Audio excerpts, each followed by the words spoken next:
Syrian orthodox സഭയുടെ പരമാധ്യക്ഷൻ പരിശുദ്ധ Ignatius Aprem രണ്ടാമൻ പാത്രിയാർക്കീസ് ബാബ 10 കൽപ്പന ലംഘിച്ചോ? ഒരു സംശയമാണ് ചോദിക്കുന്നത്. കാരണം അദ്ദേഹം ഇസ്ലാം മതസ്ഥരുടെ വിശുദ്ധ ഗ്രന്ഥമായ ഖുറാൻ മുത്തി വണങ്ങി. ഇത് ഞാൻ വെറുതെ പറഞ്ഞതല്ല. അങ്ങനെ ഒരു വീഡിയോ ഇപ്പോൾ സോഷ്യൽ മീഡിയയിൽ പ്രചരിക്കുന്നുണ്ട്. ഇത്തിരി പഴക്കമുള്ള വീഡിയോയാണ്. അതിപ്പോൾ വീണ്ടും ആളുകൾ എടുത്ത് പ്രചരിപ്പിക്കുകയാണ്. പാത്രിയാർക്കീസിനെതിരെ സ്വന്തം സഭയ്ക്കുള്ളിൽ തന്നെയുള്ള 6 സുറിയാനി മെത്രാന്മാർ രംഗത്തെത്തി. അത്ഭുതം തോന്നുന്നോ?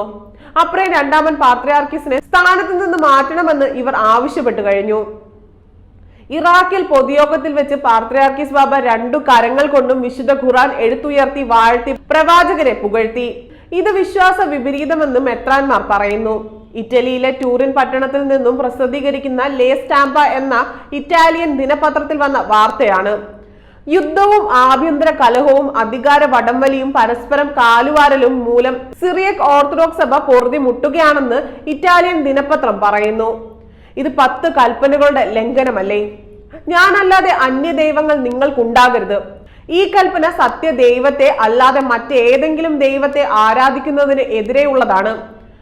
മറ്റെല്ലാ ദൈവങ്ങളും തെറ്റായ ദൈവങ്ങളാണ്. നിന്റെ ദൈവമായ യഹോവയുടെ നാമം വൃഥ എടുക്കരുത്. തന്റെ നാമം വൃഥ എടുക്കുന്നവനെ യഹോവ ശിക്ഷിക്കാതെ വിടുകയില്ല. ദൈവനാമം ലഘുവായി എടുക്കുവാൻ പറ്റുന്ന ഒന്നല്ല. ബഹുമാനപൂർവമാണ് ദൈവത്തെക്കുറിച്ച് പ്രസ്താവിക്കേണ്ടത്. അങ്ങനെയാണെങ്കിൽ ഇത് മാപ്പ് അർഹിക്കാത്ത കുറ്റമല്ലേ? പാത്രിയാർക്കീസിനെതിരെ സിനഡ് തീരുമാനം എടുക്കേണ്ടതല്ലേ? അതെങ്ങനെ? മലങ്കരയിലെ യാക്കോബായ അതിഭദ്രാസനത്തിനു സിനഡിൽ ഒരു വോട്ടല്ലേ ഉള്ളൂ. ആ ഒരു വോട്ട് കൊണ്ട് ആരെ സ്ഥാനഭ്രഷ്ടനാക്കാൻ പറ്റും? അനുഭവിക്കുക, അത്ര തന്നെ. പാത്രിയാർക്കീസിന്റെ പൂർവികർ ഇസ്ലാം മത വിശ്വാസികളായിരുന്നുവെങ്കിൽ നമുക്ക് ഇദ്ദേഹത്തെയും കുറ്റം പറയാൻ പറ്റില്ലല്ലോ. പ്രതികാരം യഹോവയ്ക്കുള്ളതാകുന്നു എന്നല്ലേ വിശുദ്ധ ബൈബിളിൽ നമ്മളെ പഠിപ്പിക്കുന്നത്? അപ്പോൾ അമ്മായിക്ക് അടുപ്പത്തുമാകാം, മരുമകൾക്ക് പറമ്പിലും പറ്റില്ല. പാത്രിയാർക്കീസിന് നേരെ നിന്ന് മുള്ളാൻ യാക്കോ കുഞ്ഞുങ്ങൾക്ക് ത്രാണിയുണ്ടോ? ഇല്ല.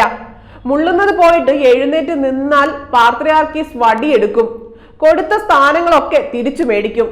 അങ്ങനെ വന്നാൽ ഊഞ്ഞാല പാടി തേര പര നടക്കേണ്ടി വരും. അതുകൊണ്ട് എഴുന്നേറ്റ് നിൽക്കുന്നത് പോയിട്ട് ആ പരിസരത്തോട്ട് പോലും പോകില്ല.